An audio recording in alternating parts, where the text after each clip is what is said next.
What is up, guys? Welcome back, or welcome to Running for Views. Today we're going to be talking about how to train like Jim Walmsley the GOAT. But before we get into that, did you know that 89% of you aren't subscribed?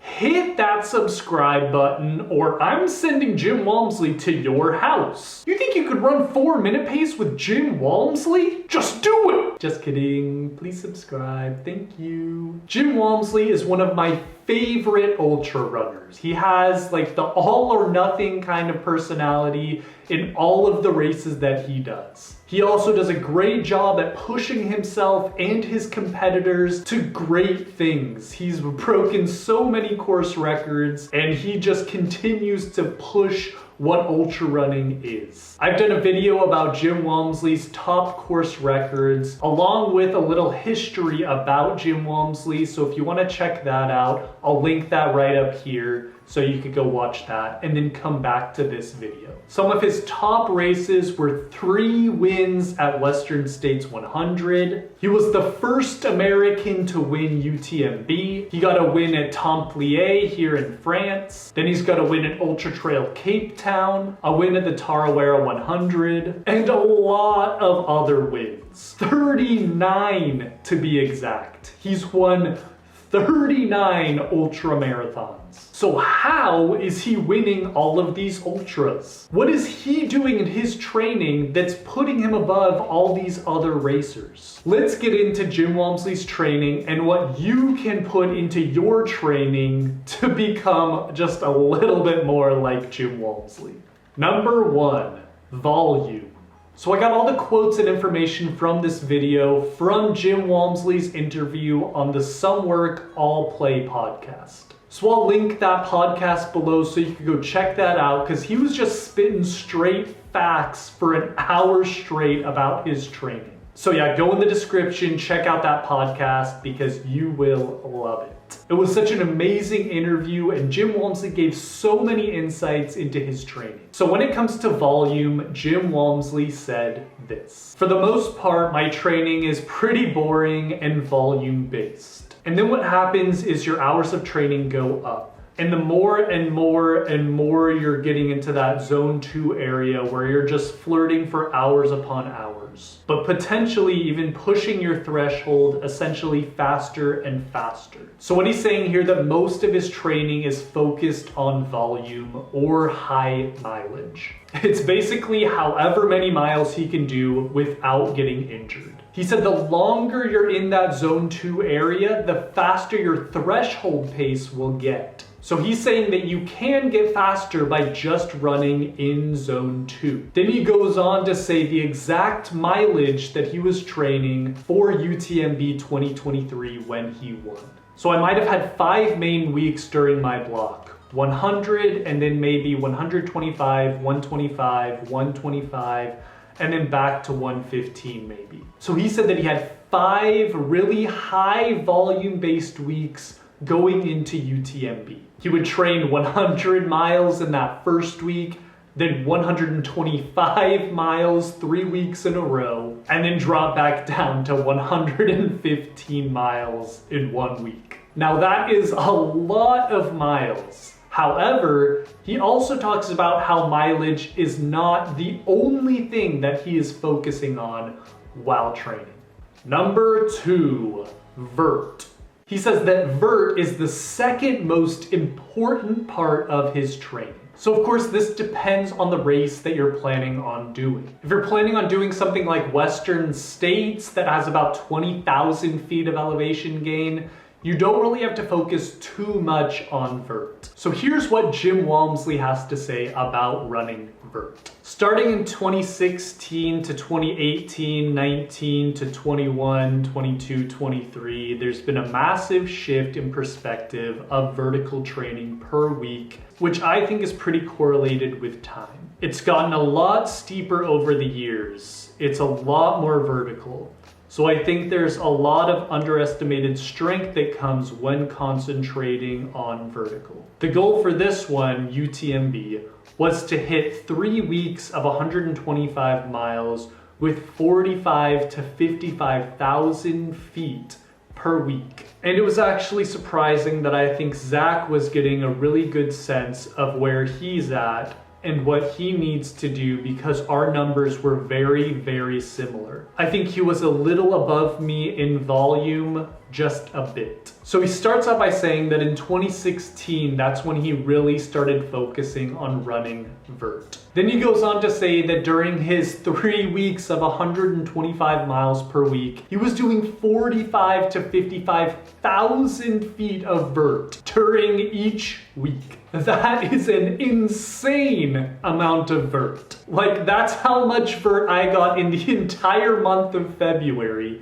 And he did that in 1 week. So for this year's UTMB, Jim did hide his training because he got a little bit of an injury, but he did post a few of his major workouts, which I'll get into after this section. And then he basically said that him and Zach did the same training. So Jim came in first, Zach came in second at the 2023 UTMB. That just shows that what they're doing is definitely working. So it makes sense that Vert should be a huge part of training and not just an afterthought. Number 3, Zone 2 training. So if you've been following along with my videos, you'll know that I do a lot of Zone 2 training. And I think that everyone should be doing the same. But why listen to me?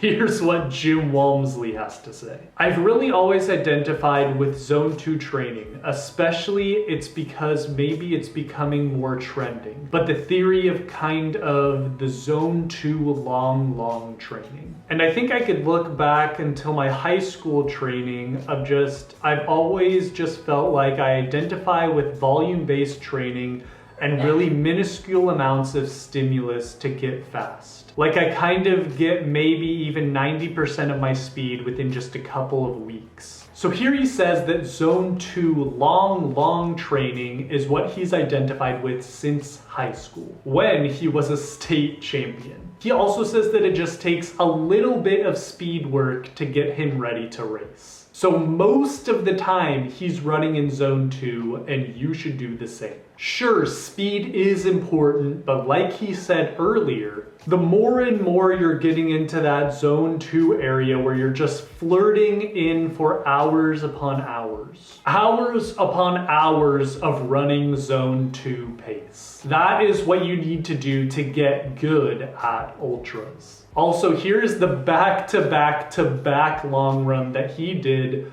for this year's UTMB. First day he did 33 miles with an average heart rate of 126 beats per minute. Next day 33 miles with an average heart rate of 132 beats per minute. And then 39 miles with an average heart rate of 140 beats per minute. So as you can see, he's running for a long time in that high Zone 1 to Zone 2 range.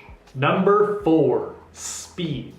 So I've already talked about a little bit about what he has to say about speed training, but here are some other things that he has to say about it.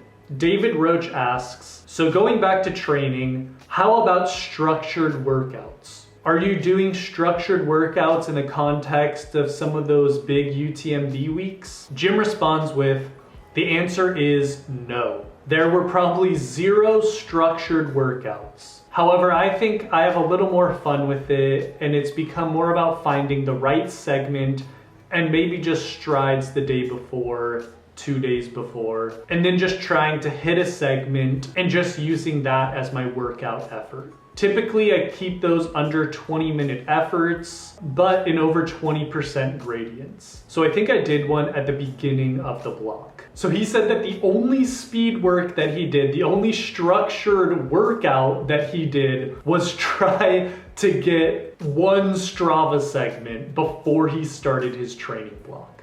That's it. Now, as we all know, Jim is lightning fast. He's run 1 hour and 4 minutes for a half marathon, which averages about a 4:52 minute per mile pace. So he's definitely got speed. So what I would suggest for anyone looking to get faster in ultra running is doing a lot of Zone 2 work. So do a lot of zone 2 work and then maybe add in strides a few times a week. So what I like to do is find an 8% grade and then do 30 seconds and then walk down, 30 seconds, walk down, and do that 6 times. And then I do that 3 times a week.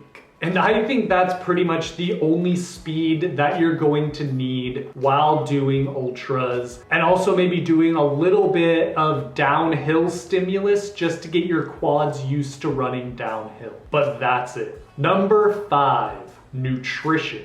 So for anyone who's seen Jim race, you know that nutrition is not his strong suit. He's struggled in a lot of races with nutrition. And I think that the longer he's in this world of 100-mile races, that he's going to get better and better at fueling. So here's what he said about race nutrition. I told a couple people that I was counting calories at the time, but I would have up to 400 calories an hour for, say, Lake Sonoma. And people were calling bullshit. But if you rewind it, all of a sudden that's 100 grams of carbohydrates per hour. And now you're looking at that's pretty much the norm. So I'm buying most of the things, almost everything this year. And when you're making purchases of like, say, $1,000, $1,500 worth of nutrition, because I think it's important to fuel during training. I think you get a lot more quality out of your training and you get a lot less residual fatigue.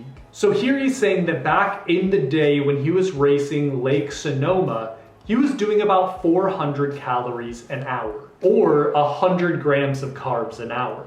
And back then, people thought that he was eating way too much per hour. However, now that the science has finally caught up with us, we know that 100 grams of carbs per hour is about the average that you should be eating. So 90 carbs per hour is basically the lowest amount of carbs that you should be eating.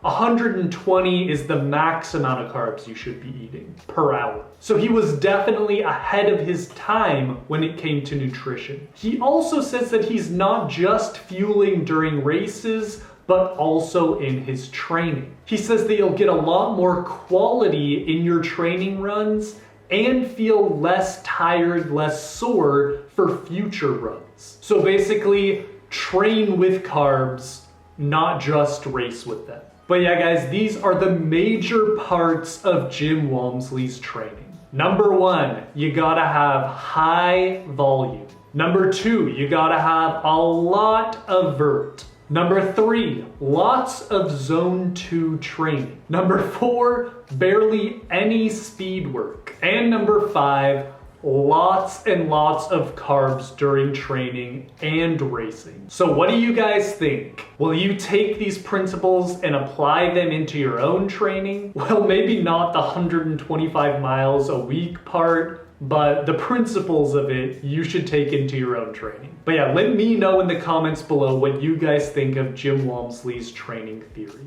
As always, thank you so much for watching. If you enjoyed the video, please subscribe, and if you liked the video, smash that like button, because 1 like equals 1 more mile that Jim Walmsley will run. Goodbye.